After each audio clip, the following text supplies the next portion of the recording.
Hi అండి, good evening. ఈరోజు రోటీలోకి వంకాయ టమాటా. ఆయిల్ కాగింది, ఆవాలు, జీలకర్ర, ఆనియన్, పచ్చిమిర్చి, కరివేపాకు. ఆనియన్స్ వేగినాయి, పసుపు, కొంచెం అల్లం వెల్లుల్లి పేస్ట్. చూడండి వేగిపోయినాయి. ఇప్పుడు వంకాయ ముక్కలండి. 2-3 మినిట్స్ వేగాలండి ఆయిల్లో.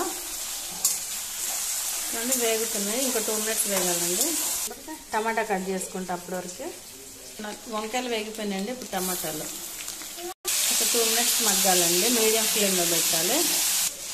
చూడండి మగ్గుతుంది, కొంచెం గ్రేవీ రావాలండి, మీడియంలోనే మగ్గించుకోవాలి. ఇది చూడండి కొంచెం గ్రేవీగా వచ్చింది. ఇప్పుడు టేస్ట్కి సరిపడా ఉప్పు, కారం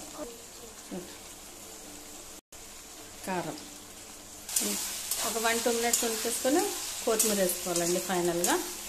చూడండి ఎలా గ్రేవీ వచ్చిందో. ఫైనల్గా కొత్తిమీర అయిపోయిందండి. రోటీలోకి చాలా ఎక్సలెంట్ ఉంటుంది. మీరు కూడా తప్పకుండా ట్రై చేయండి ఫ్రెండ్స్. Okay, good night.